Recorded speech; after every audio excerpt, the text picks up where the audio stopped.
അല്ലാഹുവിന്റെ പരിശുദ്ധമായ ഖുർആൻ ഒരായത്ത് ഒരു ഖുർആനിന്റെ ഒരു ഭാഗത്ത് അല്ലാഹു ഇങ്ങനെ പറയുകയാണ്. എന്തേ പറയുന്നതെന്നറിയുമോ?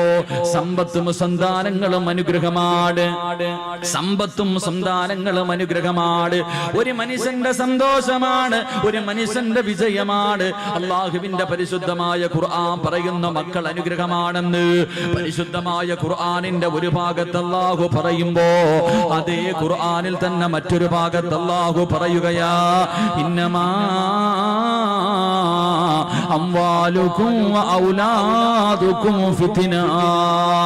അല്ലാഹുവിന്റെ പരിശുദ്ധമായ ഖുർആനിന്റെ 114 അധ്യായങ്ങളിൽ ഒരു ഭാഗത്ത് സമ്പത്തും മക്കളും അനുഗ്രഹമാണെന്ന് പറയുമ്പോ അതേ ഖുർആൻ തന്നെ പറയുന്ന മറ്റൊരു സ്ഥലത്ത് ഒരു മനുഷ്യന്റെ നാശം അവന്റെ മക്കളാണെന്ന് അല്ലാഹുവിന്റെ പരിശുദ്ധമായ ഖുർആൻ നമുക്ക് പരിചയപ്പെടുത്തുമ്പോ എന്റെ പ്രിയമുള്ള സഹോദരങ്ങളെ, പാതിരാത്രി പടച്ചറപ്പേ ഇൽമിന്റെ വഅദിന്റെ സദസ്സിലേക്ക് ഒഴുകിയെത്തി എന്റെ പ്രിയപ്പെട്ട മാതാപിതാക്കളോട് അല്ലാഹുവേ നമ്മളും കാണുന്നവരാ, ഖുർആനിന്റെ ഈ ആയത്ത് നമ്മൾ കാണുന്നവരാണ്. ഒരു സ്ഥലത്ത് അല്ലാഹുവേ മക്കള് കാരണം സന്തോഷിക്കുന്ന മാതാപിതാക്കളുണ്ട്, മക്കള് കാരണം സന്തോഷിക്കുന്ന മാതാപിതാക്കള്. എങ്കിലും മറു സൈഡിൽ ചില മാതാപിതാക്കളുണ്ടല്ലോ, ചില മക്കൾ അല്ലാഹുവേ, ചില ഉമ്മയും വാപ്പയും അല്ലാഹുവിനോട് ദുആ ചെയ്യുന്ന പടച്ചറപ്പേ എന്റെ പൊന്നുമോന് ദീർഘായുസ് കൊടുക്കണേ അല്ലാ, എന്റെ പൊന്നുമോന് ആഫിയത്ത് കൊടുക്കണേ അല്ലാ. രാവിലെ വീട്ടിൽ നിന്ന് ഇറങ്ങിപ്പോയ തന്റെ പൊന്നാര മകന് വീട്ടിലേക്ക് മടങ്ങി വരുന്നത് വരെ ഒരു സമാധാനമില്ലാതെ പടച്ചവനെ ഒന്നിരിക്കാൻ കഴിയാതെ ഉറക്കം വരാതെ മാതാപിതാക്കളെ തന്റെ പൊന്നുമക്കളെ കാത്തിരിക്കുമ്പോ എന്റെ പ്രിയമുള്ളവരെ മറ്റൊരു ഭാഗം നോക്കുമ്പോ അല്ലാഹുവേ മാതാപിതാക്കള് പടച്ച റബ്ബിനോട് ചോദിക്കുന്നു, അല്ലാ എന്തിനാ പടച്ചവനെ ഇങ്ങനെ ഒരുത്തനെ തന്നത്? എന്തിനാ പടച്ചവനെ? അല്ലാഹുവേ ഉമ്മയും വാപ്പയും അല്ലാഹുവോട് തന്നെ ചോദിക്കുകയാ, എന്തിനാ അല്ലാ ഇങ്ങനെ ഒരുത്തനെ എനിക്ക് തന്നത്? രാവിലെ വീട്ടിൽ നിന്നിറങ്ങി പോകുന്ന പൊന്നുമോര് അവൻ മരിച്ചു പോകണമെന്ന് ആഗ്രഹിക്കുന്ന മാതാപിതാക്കളുണ്ടല്ലോ. അല്ലാഹുവേ പടച്ചവനെ മക്കള് നന്നാകണമെന്ന് ആഗ്രഹിക്കുന്ന, തന്റെ മക്കള് നന്നാകണമെന്ന് ദുആ ചെയ്യേണ്ട നാവ് കൊണ്ട് ഇവൻ നശിച്ചു പോകട്ടെ, ഇവൻ മുടിഞ്ഞു പോകട്ടെ എന്നല്ലാഹുവേ തന്റെ മക്കൾക്കെതിരെ ദുആ ചെയ്യുന്ന മാതാപിതാക്കളുമുണ്ട്. എന്റെ പ്രിയമുള്ള സഹോദരങ്ങളെ, അങ്ങനെയുള്ള ഒരു കാലഘട്ടത്തിലൂടെ കടന്നു പോകുമ്പോ മാതാപിതാക്കൾക്ക് ഒരു വിലയും നൽകാത്ത മക്കളുടെ കാലമാണല്ലോ. പടച്ചവനെ പണം കിട്ടിക്കഴിയുമ്പോ, സൗന്ദര്യമുള്ള ഒരു പെണ്ണിനെ കിട്ടിക്കഴിയുമ്പോ അല്ലാഹുവേ പോറ്റി വളർത്തിയ മാതാപിതാക്കളെ വീട്ടിൽ നിന്ന് അടിച്ചിറക്കുന്ന മക്കളുണ്ടല്ലോ, മാതാപിതാക്കളോട് മിണ്ടാത്ത മക്കളുണ്ടല്ലോ, രോഗം പിടിച്ച ഉമ്മാനെ ചാക്കിൽ കെട്ടിയിട്ട് റോഡിന്റെ സൈഡിൽ കൊണ്ടുവന്ന് തെള്ളുന്ന മക്കളുടെ കാലമല്ലേ. എന്റെ പ്രിയമുള്ളവരെ, സ്കൂളിൽ പഠിക്കുന്ന യുവതലമുറയുണ്ടല്ലോ, തന്റെ കൂട്ടുകാരോട് പ്രായമുള്ള ഉമ്മയെ കാണിച്ചിട്ട് പ്രായമുള്ള വാപ്പയെ കാണിച്ചിട്ട് ഇതെന്റെ മാതാപിതാക്കളാണെന്ന് പറയാ മക്കള് മടിക്കുന്ന ഒരു കാലത്തുകൂടെ കടന്നു പോകുമ്പോ എന്റെ പ്രിയമുള്ളവരെ, നമ്മളെല്ലാവരും ഏറ്റവും കൂടുതൽ കേട്ട ഒരു ചരിത്രമുണ്ട്. ഈ കഴിഞ്ഞ വലിയ പെരുന്നാളിന് നമ്മളെല്ലാവരും ഒരു കുടുംബത്തെ കുറിച്ച് കേട്ടു. അല്ലാഹുവേ ഏത് കുടുംബത്തെ കുറിച്ചെന്നറിയുമോ? പരിശുദ്ധമായ മക്കയിലേക്ക് കോടാനുകോടി ലക്ഷക്കണക്കിന് ജനങ്ങള് അല്ലാഹുവിന്റെ ഭവനത്തിലേക്ക് പോയിട്ട് തിരിച്ചു വരുമ്പോ ഒരു കുടുംബത്തെ ഓർക്കാതെ ഒരു മനുഷ്യനും തിരിച്ചു വരാൻ കഴിയില്ല. അല്ലാഹുവിന്റെ മക്കയിലേക്ക് പരിശുദ്ധ കഅബയിലേക്ക് ചെന്നിട്ട് ഒരു വാപ്പയെയും ഉമ്മയെയും മകനെയും കുറിച്ച് ചിന്തിക്കാതെ അവര് തന്നെയാണല്ലോ, അവരുടെ സ്മരണ തന്നെയാണല്ലോ ഇബ്രാഹിം നബിയെയും ഹാജറ ബീവിയെയും ഇസ്മായിൽ നബിയെയും ഈ ഭാര്യ ഭർത്താവിനെയും മകനെയും ഓർക്കാതെ ഒരു മനുഷ്യനും മക്കയിൽ നിന്ന് മടങ്ങി വരാൻ കഴിയില്ലല്ലോ. എന്റെ പ്രിയമുള്ളവരെ, അല്ലാഹുവിന്റെ ഖുർആൻ പറഞ്ഞ മക്കളാരെന്നറിയുമോ? അല്ലാഹുവിന്റെ പരിശുദ്ധമായ ഖുർആൻ ഒരു മകനെ കുറിച്ച് പറഞ്ഞു തരികയാ. പാതിരാത്രി ഒരുമിച്ച് കൂടി എന്റെ പ്രിയമുള്ള ഉപ്പമാരോട് ഉമ്മമാരോട് എന്റെ പ്രിയപ്പെട്ട മാതാപിതാക്കളോട് ചെറുപ്പക്കാരോട്, മക്കളെ ഖുർആൻ പറഞ്ഞ മകനേതെന്നറിയുമോ? എന്റെ പ്രിയമുള്ളവരെ, അല്ലാഹുവിന്റെ ഖുർആൻ പറയുന്നു, ഇന്നല്ലാഹ ഇസ്തഫാ ലി ആദമ വനൂഹ വആല ഇബ്രാഹീം അല്ലാഹുവിന്റെ പരിശുദ്ധമായ ഖുർആൻ പറയുന്നു ആദം നബി അലൈഹിസ്സലാമിനെ അല്ലാഹു തിരഞ്ഞെടുത്തു, നൂഹ് നബി അലൈഹിസ്സലാമിനെയും അല്ലാഹു തിരഞ്ഞെടുത്തു. എന്നിട്ട് അല്ലാഹു പറഞ്ഞു വആല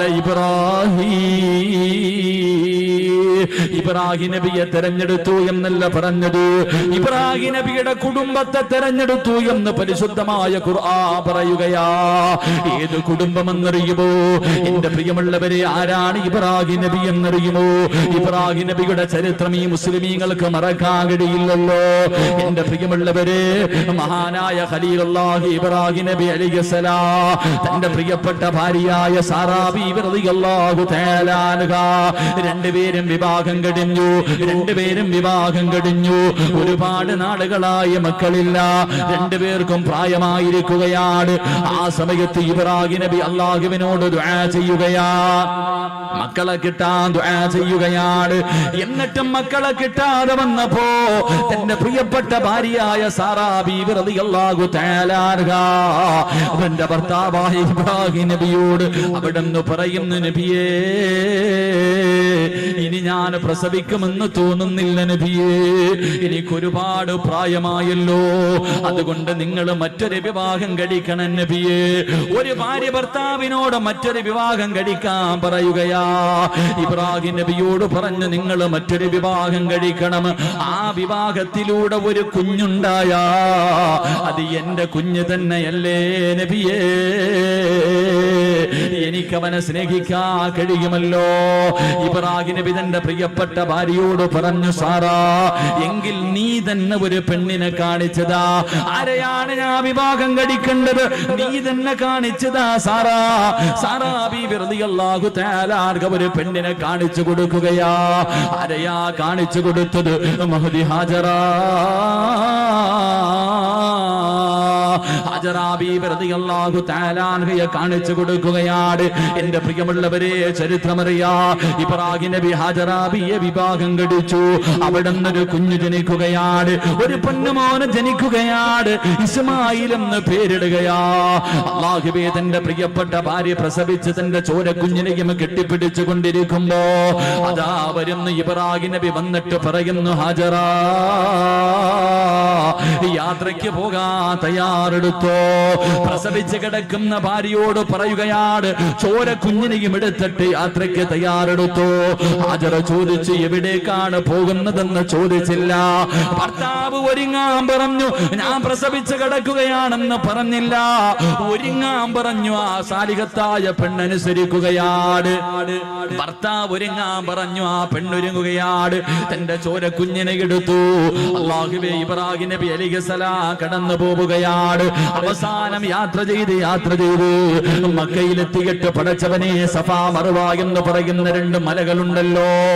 അല്ലാഹുവേ, ജനവാസമില്ലാത്ത ഒരു പറവ് പോലും പറക്കുന്ന പോകാത്ത ഒരു പറവ് പോലും ഇല്ലാത്ത ഒരു മനുഷ്യനില്ലാത്ത രണ്ട് മലകൾക്ക് നടുവിൽ തന്റെ പ്രിയപ്പെട്ട ഭാര്യയെയും ചോരക്കുഞ്ഞിനെയും അതാ ഇബ്രാഹിം നബി ഇറക്കി വിട്ടിട്ട് കുടിക്കാനുള്ള വെള്ളവും കഴിക്കാനുള്ള കാരക്കയും കയ്യിലേക്ക് വെച്ചു കൊടുത്തിട്ട് ഇബ്രാഹിം നബി അലൈഹിസ്സലാം തിരിച്ചു നടക്കുകയാ.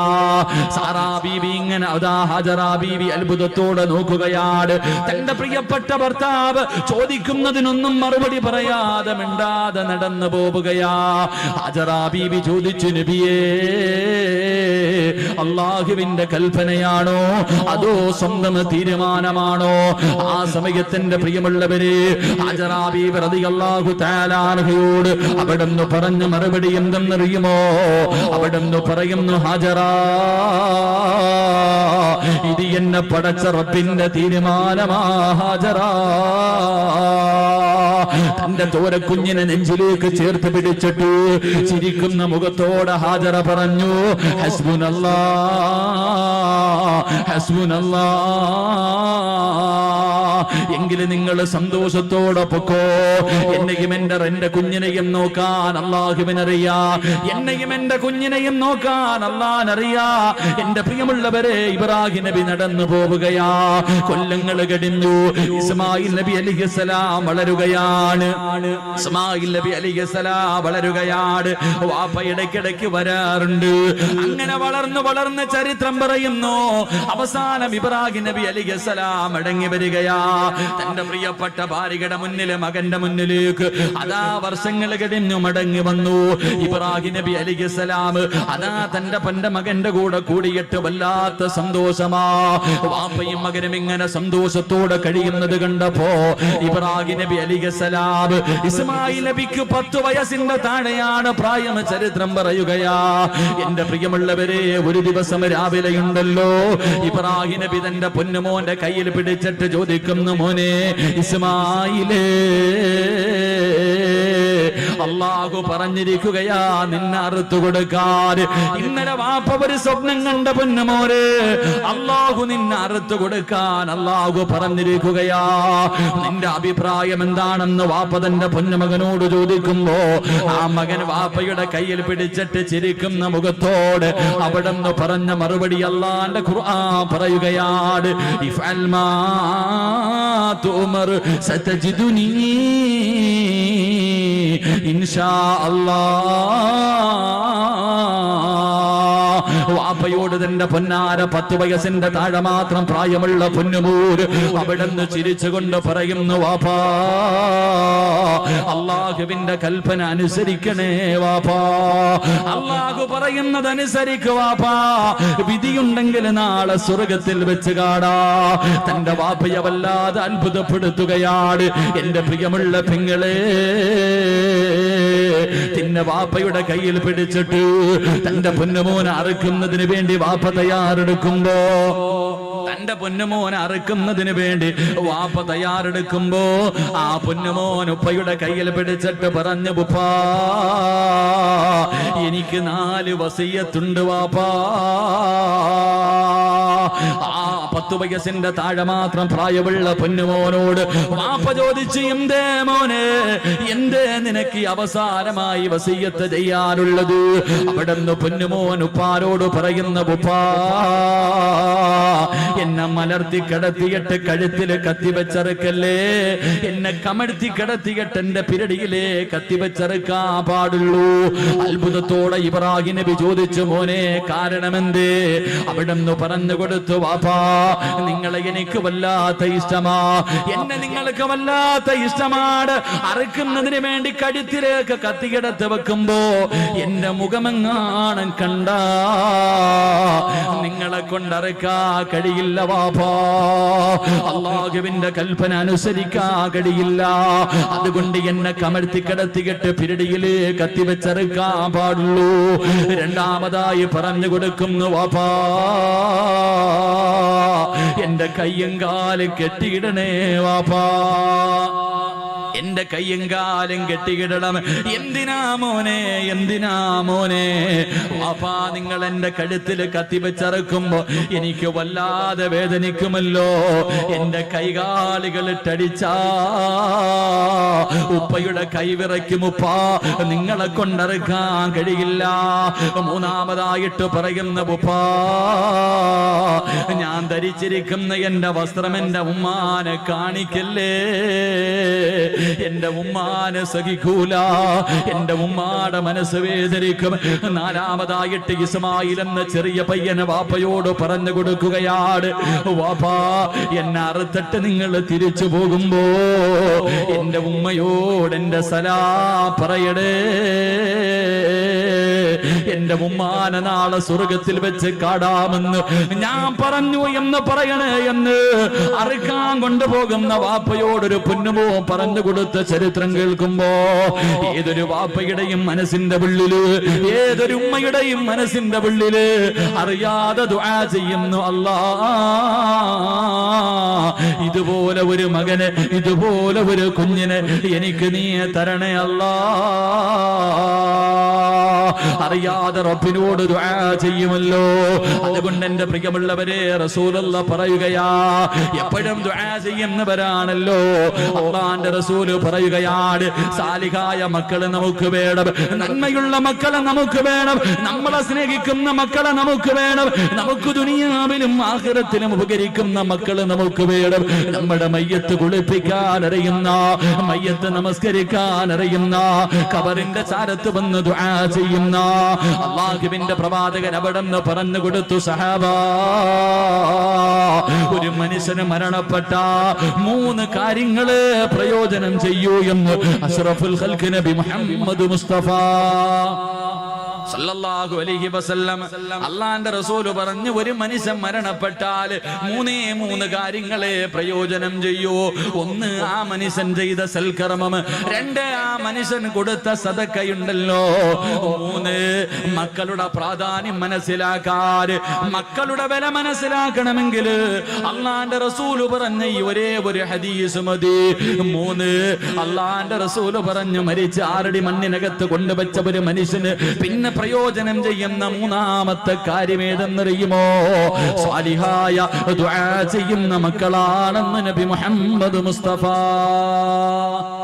നബി മുഹമ്മദ് മുസ്തഫ നബി മുഹമ്മദ് മുസ്തഫ എന്തേ പറഞ്ഞത്?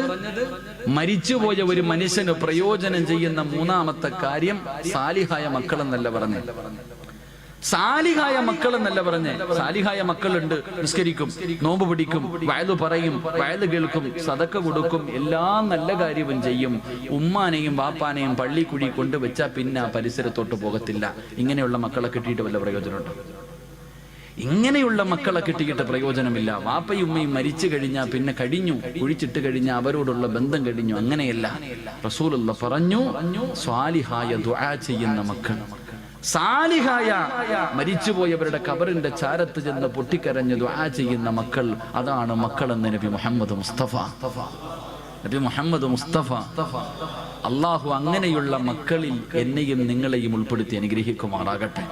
അള്ളാഹു അങ്ങനെയുള്ള മക്കളെ നമുക്ക് നൽകി അനുഗ്രഹിക്കുമാറാകട്ടെ. ആദ്യം അങ്ങനെയുള്ള മക്കളാകണം ഞാനും നിങ്ങൾ. ഇപ്പം ചോദിക്കും, നിങ്ങളൊക്കെ വളർന്നു, നിങ്ങൾക്ക് മക്കളായി, പക്ഷെ നിന്റെ ഉമ്മയ്ക്കും ബാപ്പയ്ക്ക് നീ എത്ര വളർന്നാലും മക്കൾ തന്നെയല്ലേ? എത്ര വളർന്നാലും നിന്റെ മാതാപിതാക്കൾക്ക് നീ മക്കളാ. അപ്പൊ നീയും നന്നാകണം, നിന്റെ മക്കൾ നന്നാകണം. അള്ളാഹു നമ്മളെല്ലാവരെയും നന്നാക്കി തരുമാറാകട്ടെ. അള്ളാഹു നമ്മളൊക്കെ സാലിഹ്യങ്ങളിൽ പെടുത്തുമാറാകട്ടെ. സാലിഹായ മക്കളാകാൻ ആഗ്രഹമുള്ളവരെന്ന് കൈവക്കിക്കും. സാലിഹായ മക്കള് അൽഹംദുലില്ലാഹ്, പെണ്ണുങ്ങളൊന്നും പൊക്കൂല, വേറെ വല്ല കാര്യത്തിലും ഇപ്പൊ ചാടി കയറി എഴുന്നേറ്റ് നിന്നേ. നീ സാലിഹായ നിനക്കുള്ള, നീ ചെയ്ത നിന്റെ മക്കൾ നിന്നോട് ചെയ്യും, നീ ചെയ്തില്ലേ നിന്റെ മക്കളും അത് തന്നെ കാണിക്കും. അള്ളാഹു നമ്മളൊക്കെ സാലിഹ്യങ്ങളിൽ പെടുത്തുമാറാകട്ടെ. സാലിഹായ മക്കളെ കിട്ടണമെങ്കിൽ വെറുതെ കിട്ടൂല. സാലിഹായ മക്കളെ കിട്ടണമെങ്കിൽ വെറുതെ കിട്ടൂല. സാലിഹായ മക്കളെ കിട്ടണമെങ്കിൽ ചില കാര്യങ്ങൾ ചെയ്യണമെന്ന് അള്ളാഹുവിന്റെ വിശുദ്ധ ഖുർആൻ. അള്ളാഹു പഠിക്കാൻ ഭാഗ്യം നൽകി അനുഗ്രഹിക്കുമാറാകട്ടെ. ചില കാര്യങ്ങൾ ഖുർആൻ പറയുന്നുണ്ട്, ആ പറയുന്ന കാര്യങ്ങൾ ചെയ്താലേ നമുക്ക് നല്ല മക്കളെ കിട്ടത്തുള്ളൂ. അള്ളാഹു അങ്ങനെയുള്ള മക്കളിൽ പെടുത്തുമാറാകട്ടെ. അള്ളാഹു പഠിക്കാനുള്ള ഭാഗ്യം നൽകി അനുഗ്രഹിക്കുമാറാകട്ടെ. എന്റെ പ്രിയമുള്ള സഹോദരങ്ങളെ, സാലിഹായ മക്കളെ കിട്ടണമെങ്കിൽ ഒന്ന്, എല്ലാവരും നേരെ ഇരിക്കും. എല്ലാവരും നേരെ ഇരുന്നേ. ചെളിയിലായിരിക്കുന്നത്, കാല് പൊതയണ്ട. എല്ലാവരും നേരെ ഇരിക്കും. ഇങ്ങനെ ചാരി ഇരിക്കുമ്പോൾ ഉറക്കം വരും. ഇങ്ങനെ ചാരി ഇരിക്കുമ്പോ ശൈത്താൻ അടുത്ത് വന്നിട്ട് അളിയാ ഉറങ്ങടാന്ന് ഇങ്ങനെ തടകുക. ഓനിങ്ങനെ തടകി ഉറക്കാൻ നടക്കുക. ഓനിപ്പോ ഏറും കൊണ്ടിട്ട് വെറുതെ നടക്കുക. ഈ 28 ലക്ഷം ഹാജിമാരെങ്ങാണ്ട് ഈ വർഷമുണ്ട്. എല്ലാരും കൂടെ എറിഞ്ഞെറിഞ്ഞവന്റെ ഊപ്പാട് വന്നിരിക്കുക. എല്ലാരും കൂടെ പോയി കിടന്നിട്ട് ജംറയിലും അള്ളാഹു 7 കല്ല് വെച്ച് 21 കല്ല് ഒരു ദിവസം. എന്തോ ഏറെന്ന് പറഞ്ഞ ഓരോ മനുഷ്യന്റെ ഏറ്. ചില പാകിസ്ഥാനികളൊക്കെ ചെരുപ്പാ എറിയുന്ന ഊരിയിട്ട് ശൈത്താനെ. അതാ മനസ്സിലാക്കേണ്ടത്. ശൈത്താൻ ചിലരുടെ ഏറ് കാണുമ്പോ നമ്മൾ ഏറ്റവും കൂടുതൽ ഈ സെൽഫിയുടെ കാലമാണല്ലോ. ജംറയിൽ ഇങ്ങനെ കല്ലെറിയ, ശൈത്താനെ കല്ലെറിയുന്ന സമയത്ത് ഒരുത്തൻ ഒരു സെൽഫി, ശൈത്താനോടൊപ്പം ഒരു സെൽഫി പത്രത്തിലൊക്കെ ഉണ്ടായിരുന്നു. കല്ലെറിയുമ്പോഴും സെൽഫി. ഓനെ നോക്കിയിട്ട് ശൈത്താൻ ചിരിക്ക, എടാ നീ എന്നെ എറിയുന്നു, നീ നിന്നെ തന്നെ എറിയടാ എന്നാ ചിന്തിക്കണേ. അപ്പൊ അതുകൊണ്ട് ഇങ്ങനെയുള്ള സദസ്സിൽ വന്നിരുത്തിയിട്ട് നമ്മളെ ഉറക്കാൻ അവൻ പരിശ്രമിക്കും. ഉറങ്ങണ്ട, ഉറങ്ങാനൊരു ഭാഗ്യം വേണം. ഇല്ല ഉസ്താദ്, സ്വർഗത്തിരുന്ന് ഉറങ്ങാനൊരു യോഗം വേണ്ടേ? ശരി, അള്ളാഹു നമുക്ക് കയ്യുമാ നൽകി അനുഗ്രഹിക്കുമാറാകട്ടെ. അതുകൊണ്ട് സാലിഹായ മക്കളെ കിട്ടണമെങ്കിൽ ഒന്ന് ഖുർആൻ പറയാം. അള്ളാഹുവിന്റെ പരിശുദ്ധമായ ഖുർആൻ പറയുന്നു, സ്വാലിഹായ മക്കളെ കിട്ടണമെങ്കിൽ ഒന്ന്. എന്റെ പ്രിയമുള്ള സഹോദരങ്ങളെ, ഒരു മനുഷ്യൻ ഒരു കൃഷി ചെയ്യാൻ തീരുമാനിച്ചു. കൃഷി ചെയ്യാൻ ഒരാള് തീരുമാനിക്കുമ്പോ ഇന്ന സ്ഥലത്ത് കൃഷി ചെയ്താൽ വിളവ് കിട്ടുമെന്ന് ഉറപ്പുള്ള സ്ഥലത്തല്ലേ കൃഷി ചെയ്യാറുള്ളൂ? ഇല്ലേ മനുഷ്യന്മാരെ പറ. ഇവിടെ കൃഷി ഇറക്കിയാൽ വിളവ് കിട്ടുമെന്ന് ഉറപ്പുള്ള സ്ഥലത്തെ ഒരാൾ കൃഷി ചെയ്യത്തുള്ളൂ. ഒരു കട, ഒരു സ്ഥാപനം തുടങ്ങിയാൽ ഇവിടെ കച്ചവടം ഉണ്ടാകും, ലാഭം ഉണ്ടാകാൻ സാധ്യതയുണ്ടെങ്കിൽ മാത്രമേ ഒരാൾ അവിടെ കടയിടാൻ പോകത്തുള്ളൂ. കടയിട്ടാൽ കച്ചവടം നടക്കൂല എന്നുറപ്പുള്ള സ്ഥലത്ത് ആരെങ്കിലും കൃഷി ഇറക്കോ അല്ലെങ്കിൽ കടയിടോ? ചെയ്യൂല. എങ്കിൽ അല്ലാഹുവിന്റെ പരിശുദ്ധമായ ഖുർആൻ പറയുകയാണ്, സ്വാലിഹായ മക്കളെ കിട്ടണമെങ്കിൽ ഒന്നാമതായി ഖുർആൻ പറയുകയാ, വൽ ബലദു തയ്യിബു യഖ്റുജു നബാതുഹു ബിഇദ്നി റബ്ബി വല്ലദീ ഖബസു ലഹാ യഖ്റുജു ഇല്ലാ നക്ദാ. വിവാഹം കഴിക്കാത്ത എന്റെ പ്രിയപ്പെട്ട ചെറുപ്പക്കാരെ നല്ലതുപോലെ കേൾക്കണേ. അല്ലാഹുവിന്റെ ഖുർആൻ പറയുകയാണ്, പെണ്ണെന്ന് പറഞ്ഞാൽ ആരെന്നറിയുമോ? നിസാഉകും ഹർസുൽ ലകും ഫഅതു ഹർസകും. മോനെ, പെണ്ണെന്ന് പറഞ്ഞാൽ നിന്റെ കൃഷിയിടമാണ്. പെണ്ണെന്ന് പറഞ്ഞാൽ നിന്റെ കൃഷിയിടമാണ്. അതുകൊണ്ട് നീ നല്ല കൃഷിയിടത്തിൽ വിളവിറക്കിയാലേ നിനക്കും നല്ല വിളവ് കിട്ടൂ എന്ന് പരിശുദ്ധ ഖുർആൻ. അല്ലാഹു പറയുകയാണ്, നല്ല കൃഷിയിടത്തിൽ കൃഷി ഇറക്കിയാ നിനക്ക് നല്ല വിളവ് കിട്ടും. മോശമായ പറമ്പിൽ നീ കൃഷി ഇറക്കിയാ നീ ഉദ്ദേശിക്കുന്ന വിളവ് നിനക്ക് കിട്ടൂല എന്ന് ഖുർആൻ പറയുമ്പോ, എന്റെ പ്രിയമുള്ള മുസ്ലിമേ, സ്വാലിഹായ ദുനിയാവിലും ആഖിറത്തിലും ഉപകരിക്കുന്ന മക്കളെ നിനക്ക് കിട്ടണമെങ്കിൽ അല്ലാഹുവിന്റെ പരിശുദ്ധമായ ഖുർആൻ പറയുകയാ, മോനെ, റോഡിന്റെ ഓരത്ത് നിന്ന് പുഞ്ചിരിക്കുന്നവളെ കെട്ടല്ലേ, കണ്ടവളമാരെ കെട്ടല്ലേ. അള്ളാന്റെ ഖുർആൻ പറയുകയാണ്, നല്ല പെണ്ണിനെ വിവാഹം കഴിക്കണേ, നല്ല പെണ്ണിനെ വിവാഹം കഴിക്കണേ. നല്ല ഉമ്മയുടെ വയറ്റിലെ നല്ല മക്കള് ജനിക്കാറുള്ളൂ, നല്ല ഉമ്മയ്ക്ക് നല്ല മക്കള് പിറക്കാറുള്ളൂ. അള്ളാഹുവേ, നല്ല വാപ്പയ്ക്ക് നല്ല മക്കള് ജനിക്കൂ എന്ന് അള്ളാഹുവിന്റെ പരിശുദ്ധമായ ഖുർആൻ പരിചയപ്പെടുത്തുമ്പോ, എന്റെ പ്രിയമുള്ളവരെ, നല്ല ഉമ്മമാർക്ക് നല്ല മക്കള് ജനിക്കൂ. അള്ളാഹുവിന്റെ റസൂൽ അതുകൊണ്ടാ പറഞ്ഞത്, എന്റെ പ്രിയമുള്ളവരെ, നല്ല ഉമ്മയുടെ വയറ്റിൽ എത്രയോ നല്ല മക്കൾ ജനിച്ചതിന്റെ ചരിത്രം നമുക്ക് കാണാൻ കഴിയും. എന്റെ പ്രിയമുള്ളവരെ, കേട്ടതാണെങ്കിലും ഒരു ചരിത്രം ഞാൻ പറഞ്ഞു തരാ. ഒരു നല്ല വാപ്പയ്ക്കും ഉമ്മയ്ക്കും ജനിച്ചവരെ പൊന്നുമോനെ കുറിച്ച് പറഞ്ഞു തരട്ടെ. മഹാനായ സാബിത്ത് ഇബ്നു ഇബ്രാഹിം എന്ന് പറയുന്ന ഒരു ചെറുപ്പക്കാരനുണ്ടല്ലോ, കാണാൻ എന്ത് സുന്ദരനെന്നറിയുമോ? വല്ലാതെ യുവത്വത്തിന്റെ നടുവിലൂടെ നടന്നു പോകുന്ന ഒരു ചെറുപ്പക്കാരനാ. പക്ഷേ പടച്ചവനെ വല്ലാത്ത പേടിയാ, അള്ളാഹുവിനെ പേടിച്ച് ജീവിക്കുന്നവനാണ്. പടച്ചവനെ വിശപ്പ് സഹിക്കാൻ കഴിയാതെ വീട്ടിൽ കിടന്നിട്ട് ഉറക്കം വരുന്നില്ല. അവിടെ നിന്ന് മുണ്ട് മുറുക്കി വിടുത്തി കെട്ടിയ ചെറുപ്പക്കാരൻ ഇറങ്ങി നടക്കുകയാണ്. അവസാനം നടന്ന് ഒഴുക്കമുള്ള ഒരു പുഴയുടെ ചാരത്ത് പോയി തളർന്നു കിടക്കുകയാ. ഒരു പുഴയുടെ ചാരത്ത് പോയി തളർന്നു കിടക്കുകയാണ്. അങ്ങനെ വിശപ്പ് സഹിക്കാൻ കഴിയാതെ തളർന്നു കിടക്കുമ്പോ വെള്ളത്തിലൂടെ ഒരു ആപ്പിൾ ഇങ്ങനെ ഒഴുകി വരികയാ. വെള്ളത്തിലൂടെ ഒരു ആപ്പിൾ ഇങ്ങനെ ഒഴുകി വരികയാണ്. സാബിത്ത് ഇബ്നു ഇബ്രാഹിം എന്ന് പറയുന്ന ചെറുപ്പക്കാരൻ ആപ്പിളങ്ങ് കാണുമ്പോ വിശപ്പിന്റെ കാഠിന്യത്താൽ അറിയാതെ അതങ്ങെടുത്ത് കഴിക്കുകയാണ്. പടച്ചവനെ, ആപ്പിളങ്ങ് ആർത്തിയോടെ തിന്നുകയാണ്. തന്റെ ആമാശയത്തിലേക്ക് ആപ്പിളിന്റെ ഒരൽപ്പം തന്റെ വയറിന്റെ ഉള്ളിലേക്ക് കടന്നു ചെന്നപ്പോ വിശപ്പിനൽപ്പം ശമനം കിട്ടിയപ്പോ ആ ചെറുപ്പക്കാരൻ ചിന്തിച്ചു, അല്ലാ, ഇതാരുടേതാണെന്നറിയില്ലല്ലോ പടച്ചവര്. ഹറാമ് തിന്നുപോയല്ലോ, ഹറാമന്റെ വയറ്റിൽ പെട്ടുപോയല്ലോ, എന്റെ ദുനിയാവും ആഖിറവും നഷ്ടപ്പെട്ടു പോയല്ലോ. പടച്ചവനെ, എന്റെ അമലുകളൊന്നും സ്വീകരിക്കില്ലല്ലോ, ഞാൻ മരിച്ചാ നരകത്തിലാണല്ലോ. കയ്യിൽ പകുതി ആപ്പിൾ പിടിച്ചിട്ടൊരു ചെറുപ്പക്കാരൻ പുഴയുടെ ചാരത്ത് നിന്ന് തലയിലൂടെ മണ്ണ് വാരിയിട്ടിട്ട് പൊട്ടിക്കരയുകയാ. അല്ലാഹുവേ, സമാധാനമില്ല. എല്ലാവരും നോക്കുമ്പോ പൊട്ടിക്കരഞ്ഞുകൊണ്ട് എന്റെ നാശമേ എന്ന് വിളിച്ചുകൊണ്ട് ആ ഒഴുക്കുള്ള പുഴയ്ക്കെതിരായി നടക്കുകയാണ്. ആ പുഴയുടെ ചാരത്തുകൂടെ നടക്കുകയാ.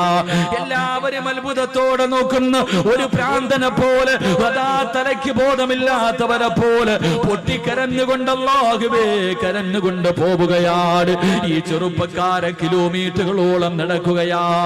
അവസാനം ഒരു ആപ്പിള് തോട്ടം കണ്ടു. ആ തോട്ടത്തിൽ നിന്നാണ് ആപ്പിള് വെള്ളത്തിലേക്ക് വീണതെന്ന് മനസ്സിലാക്കി പൊട്ടിക്കരഞ്ഞുകൊണ്ട് തോട്ടത്തിനകത്തേക്ക് കടന്നു ചെല്ലുകയാ. ഒരു മനുഷ്യനകത്ത് നിൽക്കുന്നു, കരഞ്ഞുകൊണ്ട് പറഞ്ഞു, എനിക്കൊന്ന് പൊരുത്തം തരുമോ? ഞാൻ അറിയാതെ വിശപ്പിന്റെ കാഠിന്യത്താൽ ഒരാപ്പിളിന്റെ പകുതി ഞാൻ കടിച്ചുപോയി. ആ വീടാ തോട്ടത്തിലിരിക്കുന്ന മനുഷ്യൻ പറയുന്നു, സാബിത്ത്, ഞാൻ ഇതിന്റെ മുതലാളിയല്ല, ഞാൻ ഇവിടത്തെ തൊഴിലാളിയാണ്. എന്റെ മുതലാളിയുടെ വീടെത്തണമെങ്കിൽ 3 ദിവസം രാപ്പകല് നടന്നാലേ എന്റെ യജമാനന്റെ വീട്ടിലെത്തൂ. സാബിത്ത് പറഞ്ഞു, 3 അല്ല 300 കൊല്ലം നടക്കേണ്ടി വന്നാൽ നടക്കാൻ ഞാൻ തയ്യാറാ. കാരണം എനിക്ക് റബ്ബിന്റെ മുന്നിൽ അല്ലാഹുവേ ഒരു പാപിയെ പോലെ നിൽക്കാൻ വയ്യ. അവസാനം യജമാനന്റെ വീട് പറഞ്ഞു കൊടുത്തു. അതാ നടക്കുകയാണ്. 3 ദിവസം രാവും പകലും നടന്നു. അവസാനം ആ തോട്ടത്തിന്റെ യജമാനന്റെ വീടിന്റെ മുന്നിലെത്തി. ഓടിച്ചെന്ന് പൊട്ടിക്കരഞ്ഞുകൊണ്ട് പറയുന്നു, എനിക്കൊന്ന് പൊരുത്തം തരുവോ? നിങ്ങളുടെ ആപ്പിള് ഞാൻ കടിച്ചുപോയി, എനിക്കൊന്ന് പൊരുത്തം തരുവോ? ആ പ്രായമുള്ള മനുഷ്യൻ പറഞ്ഞു, സാബിത്തേ, നിന്റെ ആമാശയത്തിലേക്ക് കടന്നുപോയാ ആ പകുതി ആപ്പിളിന് ഞാൻ പൊരുത്തപ്പെട്ടു തരണമെങ്കിൽ എനിക്കൊരു കണ്ടീഷനുണ്ട്. എന്ത് കണ്ടീഷനും ഞാൻ തയ്യാറാണ്. സാബിത്ത് ചോദിച്ചു, എന്ത് കണ്ടീഷനാണ്? അവിടെന്ന് പറഞ്ഞു, എനിക്കൊരു പൊന്നുമോളുണ്ട്, അവളെ നീ വിവാഹം കഴിക്കണം. അവൾക്കാണെങ്കിൽ കണ്ണിന് കാഴ്ചയില്ല, അവൾക്ക് ചെവിക്ക് കേൾവിയില്ല, അവൾക്ക് നടക്കാൻ കാലില്ല, വികലാംഗയായ കാണാനടകില്ലാത്ത എന്റെ പൊന്നുമോളെ വിവാഹം കഴിച്ചാലേ നിനക്ക് പൊരുത്തം തരൂ എന്ന് പറയുമ്പോ പൊട്ടിക്കരഞ്ഞുകൊണ്ട് സാബിത്ത് പറഞ്ഞു, അല്ലാ, ഒരു കൊതുകിന്റെ ചിറകിന് പോലും വിലയില്ലാത്ത ദുനിയാവല്ലേ, എന്തിനും ഞാൻ തയ്യാറാ. അവസാനം കണ്ണില്ലാത്ത, കണ്ണ് കാണാത്ത, ചെവി കേൾക്കാത്ത, കാലില്ലാത്ത, കാണാ സുന്ദരിയല്ലാത്ത, ഒരിക്കൽ പോലും കണ്ടിട്ടില്ലാത്ത പെണ്ണിനെ വിവാഹം കഴിക്കുകയാണ്. റബ്ബേ, വിവാഹം കഴിഞ്ഞു. മണിയറയ്ക്കകത്തേക്ക് കടന്നു ചെല്ലുമ്പോ സുബ്ഹാനല്ലാഹ്, കാണാനടകുള്ള ഒരു സുന്ദരിയായ പെണ്ണ് മണിയറയ്ക്കകത്ത് ഒരുങ്ങിയിരിക്കുകയാ. സാബിത്ത് ചോദിച്ചു, എന്റെ ഭാര്യ എവിടെ? കണ്ണ് കാണാത്ത, ചെവി കേൾക്കാത്ത, സൗന്ദര്യമില്ലാത്ത, കാലിന് സ്വാധീനമില്ലാത്ത എന്റെ ഭാര്യ എവിടെ എന്ന് ചോദിക്കുമ്പോ ആ പെണ്ണ് കയ്യിൽ പിടിച്ചിട്ട് പറഞ്ഞു, സാബിത്തേ, ഞാനാണ് നിന്റെ ഭാര്യ, ഞാൻ തന്നെയാണ് നിങ്ങളുടെ ഭാര്യ. എന്റെ ഉപ്പ എന്റെ കണ്ണിന് കാഴ്ചയില്ലെന്ന് പറയാനുള്ള കാരണം എന്തെന്നറിയുമോ? ജനിച്ചതിന് ശേഷം, എനിക്ക് ഓർമ്മ വെച്ചതിന് ശേഷം അല്ലാഹു കാണല്ലേ എന്ന് പറഞ്ഞ ഒരു കാര്യവും എന്റെ കണ്ണുകൊണ്ട് ഞാൻ കണ്ടിട്ടില്ല സാബിത്തേ. ഹറാമിന്റെ കണ്ണുകൊണ്ട് കണ്ടിട്ടില്ല, ഹറാമിന്റെ ചെവി കൊണ്ട് കേട്ടിട്ടില്ല, ഒരുത്തനെയും ഫോൺ വിളിച്ചിട്ടില്ല, ഒരു വികാരമുണ്ടാകുന്ന ഒരു മോശമായ സംസാരവും എന്റെ ചെവി കൊണ്ട് ഞാൻ കേട്ടിട്ടില്ല. മൂന്നാമതായിട്ട് ആ പെണ്ണ് പറയുകയാ, അല്ലാഹു പോകരുതേ എന്ന് പറഞ്ഞ ഒരു സ്ഥലത്തേക്ക് എന്റെ ഈ കാലുകൊണ്ട് ഇന്ന് വരെ ഞാൻ നടന്നു പോയിട്ടില്ല. അതുകൊണ്ടാണ് എന്റെ വാപ്പ ഇങ്ങനെ പറഞ്ഞെന്ന് പറയുമ്പോ, എന്റെ പ്രിയമുള്ളവരെ, പെണ്ണെന്ന് പറഞ്ഞാൽ ഇങ്ങനെയാ, ഒരു പെണ്ണെന്ന് പറഞ്ഞാൽ ഇങ്ങനെയാണ്. വെള്ളത്തിലൂടെ ഒഴുകി വന്ന ആപ്പിളെടുത്ത് കടിച്ചിട്ട് പൊരുത്തം ചോദിക്കാൻ പോയ ചെറുപ്പക്കാരൻ, ഈ വാപ്പയ്ക്കും ഉമ്മയ്ക്കും ഒരു മകൻ ജനിച്ചു, ഈ വാപ്പയ്ക്കും ഉമ്മയ്ക്കും ഒരു മകൻ ജനിച്ചു. ഇവരുടെ കൃഷിയിടത്തിൽ ഒരു വിളവ് കിട്ടി. ആ വിളവിന്റെ പേരെന്തെന്നറിയുമോ? മഹാനായ ഇമാമുനാ അബൂ ഹനീഫ. ആ കൃഷിയിടത്തിലെ വിളവാണ് അബൂ ഹനീഫ റഹ്മഹുല്ലാഹ് എന്ന് ചരിത്രം പഠിപ്പിക്കുകയാണ്. ആ കൃഷിയിടത്തിൽ നിന്ന് കിട്ടിയ വിളവാണ് മഹാനായ ഇമാമുന അബൂ ഹനീഫത്തുൽ കൂഫി റഹ്മഹുല്ലാഹ്. അല്ലാഹു ഈമാൻ നൽകി അനുഗ്രഹിക്കുമാറാകട്ടെ. അതുകൊണ്ട് നല്ല പെണ്ണിനെ വിവാഹം കഴിക്ക്. അതുകൊണ്ടാ റസൂലുള്ളാഹ് പറഞ്ഞത്, ഫളുഫറു ബിദാത്തിദ്ദീൻ, നീ ദീനുള്ള പെണ്ണിനെ വിവാഹം കഴിക്കണേ എന്ന് നബി മുഹമ്മദ് മുസ്തഫ. നബി മുഹമ്മദ് മുസ്തഫ, നബി മുഹമ്മദ് മുസ്തഫ. അതുകൊണ്ടാണ് റസൂലുള്ളാഹ് പറഞ്ഞത്, ദീനുള്ളവളെ കെട്ടണം, കണ്ടവളെ കെട്ടരുത്. ഇന്നിപ്പോ ദീൻ ആരും നോക്കാറില്ലല്ലോ. വേറെ 3 കാര്യങ്ങളാ നോക്കണം. പണം ഉണ്ടോന്ന് നോക്കും, പണമുണ്ടോ എന്ന് നോക്കും. ഒന്ന് പെറ്റതാണെങ്കിലും കുഴപ്പമില്ല, ഒരുത്തന്റെ കൂടെ ഒളിച്ചോടിയതാണെങ്കിലും കുഴപ്പമില്ല, തന്നെക്കാലം വയസ്സുകൂടെ ഒന്നും വേണ്ട, പണമുണ്ടോ കെട്ടാൻ തയ്യാറാണ്. എന്റെ പ്രിയപ്പെട്ട ചെറുപ്പക്കാരോട് പെണ്ണുപിള്ള മുന്നിൽ ഉമ്മ പറയും, സ്ത്രീധനം ഉണ്ടെങ്കിൽ മാത്രമേ കല്യാണത്തിന് സമ്മതിക്കൂ, പൊന്നു മോനെ വെറുതെ നിൽക്കരുത്.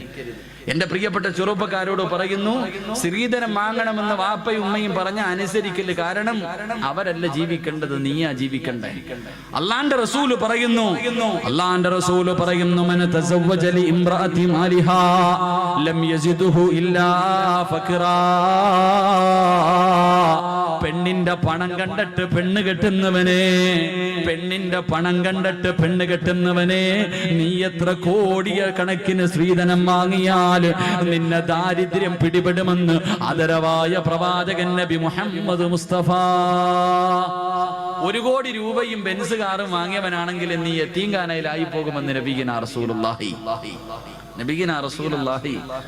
അപ്പൊ പണം നോക്കിയിട്ട് പെണ്ണ് കെട്ടിയാ നീ യതീംഖാനയിലാകും. ഇനി 2 ഗ്ലാമർ ഉണ്ടോ? അതാ കൂടെ കൊണ്ട് നടക്കുമ്പോ എല്ലാരും ചോദിക്കണം, പൊട്ടന് ലോട്ടറി അടിച്ചതുപോലെ എവിടുന്ന് കിട്ടിയടാ? കാണുന്നവനൊക്കെ ഇങ്ങനെ നോക്കണം. ഗ്ലാമറുള്ള പെണ്ണ്, സൗന്ദര്യമുള്ള പെണ്ണ്. റസൂലുള്ള പറഞ്ഞു, വേണ്ട മോനെ, ഗ്ലാമർ കൂടിയവളെ നീ കെട്ടല്ലേ, അവളുടെ സൗന്ദര്യം അവളെ നശിപ്പിച്ചു കളയുമെന്ന് നബിയിന റസൂലുള്ളാഹി. അതുകൊണ്ടാണ് ഭർത്താക്കന്മാരോട് പറയുന്നത്, നിന്റെ ഭാര്യയ്ക്ക് നിന്നെക്കാളും ഗ്ലാമർ ഉണ്ടെങ്കിലും സുന്ദരിയാണെന്ന് പറയാൻ പാടില്ല. നിന്നെക്കാളും ഗ്ലാമർ നിന്റെ ഭാര്യക്കുണ്ടെന്ന് പറയാൻ പാടില്ല. പറഞ്ഞു കഴിഞ്ഞാൽ പിന്നെ ഓള് താഴെയെങ്ങും നിൽക്കൂല. ഓള് വിചാരിക്കും ഇവനില്ലെങ്കിൽ ഇവന്റെ വാപ്പ, അങ്ങനെ എന്താ താഴെയെങ്ങും നിൽക്കൂല, പിന്നെ അങ്ങ് കൂടും, അർശിന്റെ മുകളിലെത്തും. പെണ്ണിന്റെ സൗന്ദര്യം നോക്കിയിട്ട് കെട്ടാൻ പാടില്ല. 3 കുടുംബ മഹിമ നോക്കും. അവനവനെ കൊണ്ട് പറ്റുന്നിടത്ത് പോയി കയറിയാ പോരെ. പുളിങ്കൊമ്പിലേ പിടിക്കത്തുള്ളൂ, അത്തപ്പാടിയ അന്നന്നത്തെ ചെലവിന് എന്റെ ഗതിയില്ലാത്തവനെ വേറി കോടീശ്വരന്റെ മോളെ കെട്ടും. അള്ളാന്റെ റസൂല് പറഞ്ഞു, നീ കുടുംബ മഹിമ നോക്കിയിട്ട് പെണ്ണ് കെട്ടല്ലേ, നീ ആ കുടുംബത്തിൽ നാറിപ്പോകുമെന്ന് നബിയിന റസൂലുള്ളാഹി. അവരുടെ മുന്നിൽ നീ നാണം കെട്ടുപോകും, അവനവനെ കൊണ്ട് പറ്റുന്നത്. അതുകൊണ്ടാ പറഞ്ഞത്, നീ നോക്കണ്ട 1ാമത്തെ കാര്യം, അവക്ക് അള്ളാനെ പേടിയുണ്ടോ? നിസ്കരിക്കാൻ അറിയോ? അവൾക്ക് റസൂലുള്ളാഹിനെ കുറിച്ച് അറിയോ? ഖുർആൻ ഓതാൻ അറിയുമോ? ദീനുള്ള പെണ്ണിനെ വിവാഹം കഴിക്ക്. ആ കൃഷിയിടത്തിൽ നല്ല മക്കൾ ജനിക്കുമെന്ന് നബി മുഹമ്മദ് മുസ്തഫ. അള്ളാഹു നമുക്കൊക്കെ നല്ല ഭാര്യമാരെ നൽകി അനുഗ്രഹിക്കുമാറാകട്ടെ. തന്നതിന് അള്ളാഹു നന്നാക്കി തരുമാറാകട്ടെ. ഒരു വാപ്പയും വിവാഹം കഴിക്കാത്ത മകനും കൂടെ ഈ മജ്‌ലിസിന്റെ സദസ്സിലുണ്ട്. ദുആ ചെയ്യുമ്പോൾ ഉസ്താദ് പറയുന്നു, മനസ്സിലെ ആഗ്രഹം എന്താണോ കരുതാൻ പറഞ്ഞാൽ, വിവാഹം കഴിക്കാത്ത മകൻ ഒരു സൈഡിൽ ഇരുന്ന് ചിന്തിക്കും, പടച്ചോനെ ഒരു സാലിഹത്തായ പെണ്ണിനെ എനിക്ക് തരണേ തമ്പുരാനെ. വാപ്പ ഇപ്പുറത്തിരുന്ന് പറയും, തന്നതിനെ ഒന്ന് നന്നാക്കി തരണേ പടച്ചവനെ. 2 പേരും ആവശ്യക്കാരിതാ. ഭാര്യയും വിവാഹം കഴിച്ചവരും കഴിക്കാത്തവരും എല്ലാവരും ഒരു സാലിഹത്തായ പെണ്ണിനെയാ കരുതുന്നേ.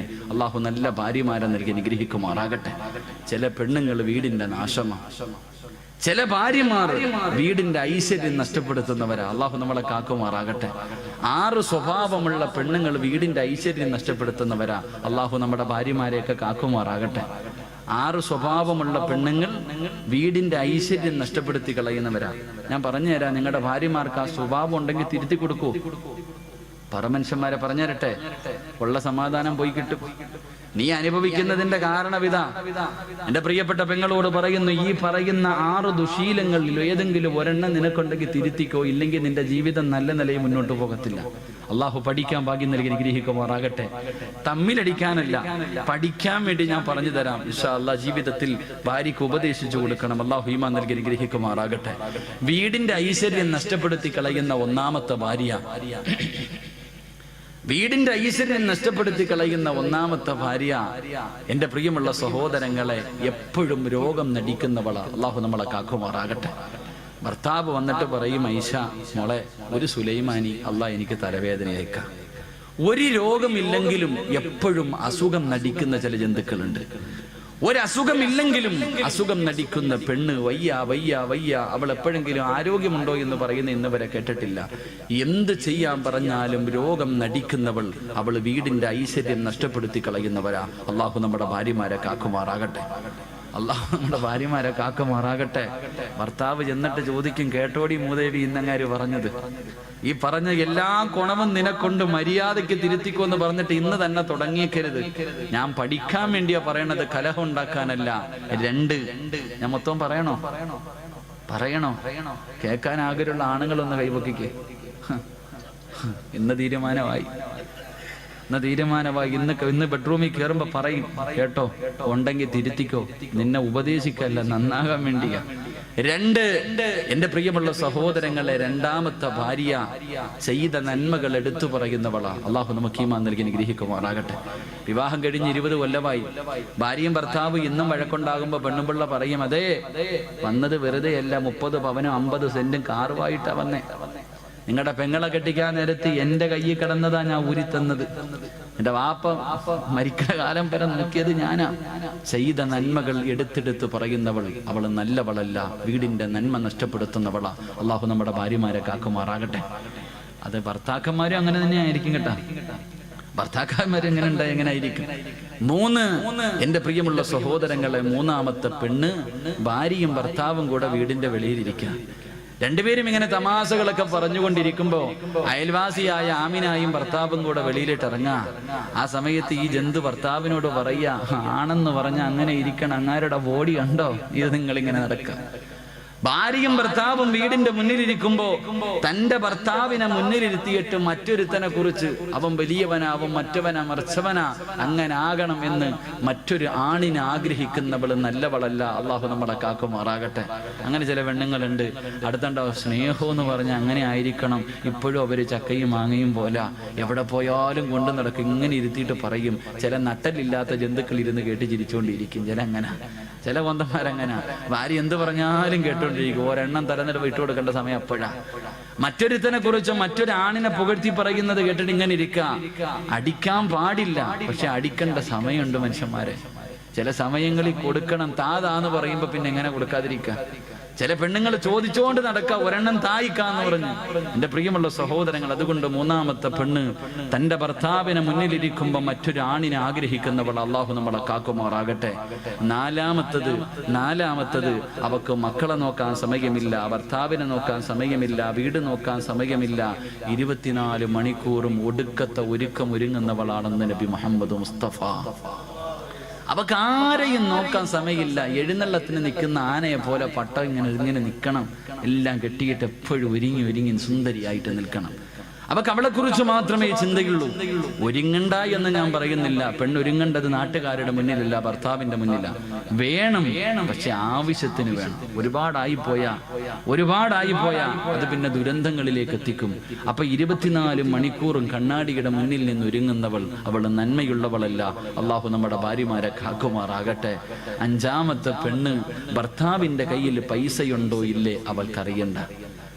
ഭർത്താവിന്റെ കയ്യിൽ പണമുണ്ടോ ഇല്ല അതൊന്നും അറിയണ്ട. കാണുന്നത് മുഴുവനും വേണമെന്ന് പറഞ്ഞ് വാശി പിടിക്കുന്നവളാ. അള്ളാഹു കാക്കുമാറാകട്ടെ. അങ്ങനെ ചിലരുണ്ട്, ലുലു സെന്ററിൽ കൊണ്ടുപോയി ലോൺ എടുത്തിട്ടാ പോയെ. അവള് ചോദിച്ചത് മുഴുവനും വാങ്ങിക്കൊടുത്തു, ഇനി വണ്ടിക്കൂലിക്ക് മാത്രമേ കാശുള്ളൂ. വെളിയിലിറങ്ങുമ്പോൾ അപ്പുറത്ത് കടയിൽ കിടക്കണ ചുരിദാർ വേണമെന്ന് പറഞ്ഞ് വാശി പിടിക്കും. വാങ്ങിക്കൊടുത്തില്ലെങ്കിൽ പിന്നെ കൊച്ചി മുതൽ വീട് വരെ തല്ലായിരിക്കും.